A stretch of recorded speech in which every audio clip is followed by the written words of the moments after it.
We have Lucca Dohr right here, who just took the stage, opened up the night so beautifully, holding it down, one man on stage. Thank you so much. Happy to be here. Yes, yes. And I hear that it's your first hometown LA show. Is that correct? Yes, this is my first show in Los Angeles where I grew up. Oh my God. Have you been doing shows like lots of other places or? Yeah, I've played a few shows in Brooklyn, New York a little bit. But yeah, this is my first time in LA, so nice. Really special. Did you have some friends and fam in the house? Yes, have the whole fam here, all the friends. Were they singing along to your lyrics? The ones who knew the songs. They were singing along.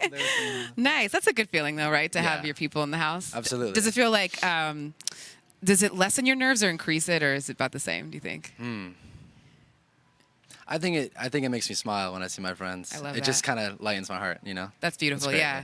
And so take us back to many, many years ago. I mean, you're only 20, but you feel like definitely you have a wisdom to you. And I'm curious, like, what was little Lucca up to digging into musically, like whether it was instruments or artists? Yeah. What started you on this path? Little Lucca had a drum kit in my room when I was like. Was it an adult size or a baby drum kit? It was a drum kit. A real drum kit, yeah. Yeah, so I had a drum kit in my room. Your parents were braving it. They just threw it in there. I said, go for it. Nice. Jamming on the drums since I was like 8, and then didn't really pick up guitar, piano, all that stuff until 13, 14. Kind of just writing songs, learning the instruments at the same time, really. But drums was little Lucca's first music adventure, I could say. Yeah. And when you were playing the drums, were you making up your own songs, or were you jamming along to like music that you loved, like records, YouTube videos? Yeah, I mean, I had like my dad's Apple Music library, and so there was like everything from Beatles, Beach Boys, Bowie, just a lot of classic rock stuff, Queen. Honestly, anything that I could listen to in my headphones and play along to was what I jammed out to. So, nice. Do you think those artists like influenced you once you started writing your own songs? Yeah, like absolutely. On the piano, on the guitar and stuff? Of course. I mean, the Beatles, obviously, I feel like they're the greatest. Yeah. You know, so just listening to them a lot, and Beach Boys too. I mean, there's countless influences, but for sure classic rock, 60s, 70s was like a huge influence on me as a kid and an early songwriter. Yeah, definitely. Ringo Starr just had a birthday, by the way. Hey, happy birthday, Ringo Starr. Underrated drummer, right? Yeah. Yeah, right. And very, very cool. And so when did you start like actually sharing your music with the world? It was kind of a secretive thing in high school, and it wasn't until I played some of my recorded tracks for my friends that they were like, "Oh, this is cool, man. You should, you know, try this. You should do it." And so I didn't expect anything of it, really. Just, oh, why not, you know? Yeah. But yeah, now it's really turned into a passion and something that I want to, really do for a career, or just really continue to pursue. What was that first show like that you did? Oh, you gosh. performed in front of people? The first show I ever played was with my friend, and I was singing the first song I released called SG Lou, and I didn't like get the first note right. I didn't know to play it on my guitar, so I like could hear it. Yeah, to get you and to so the I note. couldn't find the note, and I was like, I couldn't get it right.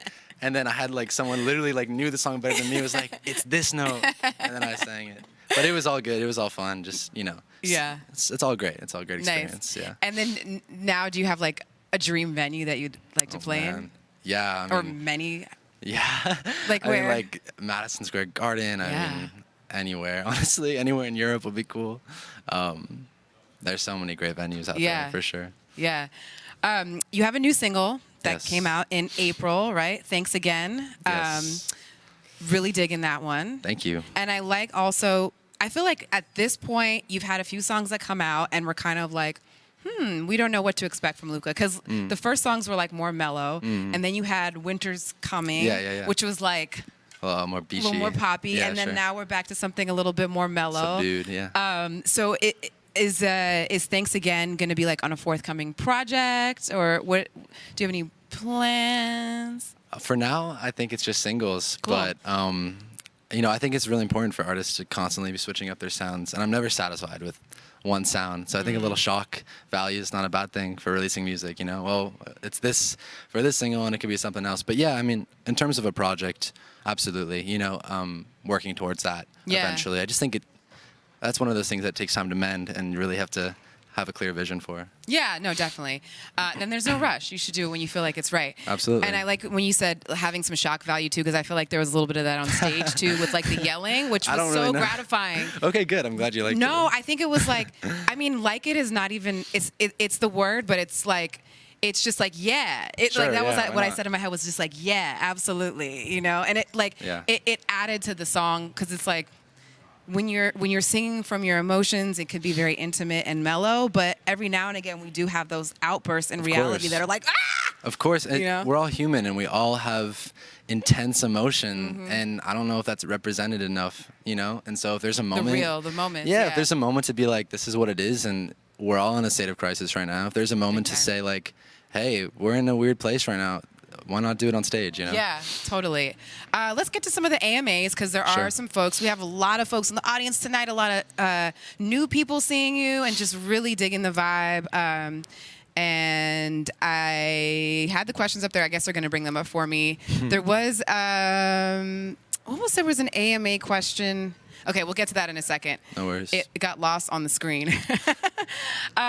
So the other thing so this last song that you had that just came out, Thanks Again. Yes. I heard that it took you like 2 years to write that song. Yeah, Is that true? Yeah, it did. Well, okay, so I started writing it in 2020, and I didn't have a bridge for it, and I needed like the clarity. Ooh, that can be the hardest part, yeah. Yeah, so 2 years went by, and I wrote a bridge 2 years later, kind of tightened it up, and then just in terms of production, it took a long time to figure out what was right. Eventually added strings and kind of put the whole arrangement together. But yeah, I mean, sometimes songs just, you gotta sit on them, let them, you know, think about them for a while. Yeah, they're kind of like a little life of their own, and then they tell you what they need at some point. Yeah, that's a great point. Yeah. Absolutely. Totally and you mentioned production. I understand, has your dad done some production work on your music as well? Yeah, so like my dad, he's right here actually. Hey, Dad. Hey, Dad. We just talked about you. He is also a musician. He's a music director. I mean, he taught me everything I know. So from the first guitar chords, from the first piano chords, my first drum beat, how to record, everything. I mean, everything is self-produced, but without a doubt, I mean, like, his support in my music and belief in me has just like, I wouldn't be here without him. Absolutely. I totally understand that. Let's get to one of the AMAs. I like. Oh, someone's asking about the songs. There's so many great questions. Oh my God, we could be here all night. Okay, let's get to a gear question. Okay. Joby Smash said they loved your set and is wondering what kind of gear do you have on hand for an at-home jam session? Oh, like what do I record with? Yeah, I guess so. Like a jam session? Yeah. Getting down at home. What's there? Honestly, a little interface, Jazzmaster guitar, SM7 mic. Yeah. I mean, I use the 58 too. Little pedal board, little like distortion cruncher. I mean, you just mess around. You can do everything in the box these days. So plugins, Logic plugins, and fun things, sound toys, and all that. It's like how creative can you get, really, right? Yeah, That's the answer to it all. Ohana Kitty, we're gonna get to one. Feel free to ask another question later. You're always here. Thank you so much. We couldn't get to yours tonight. We have lots of bands coming up. Lucca, we're so excited you're here. Thank you so much. We're gonna keep an eye on you because. Man, it's already sounding so good. Thank you so much. Yes, thank you so much.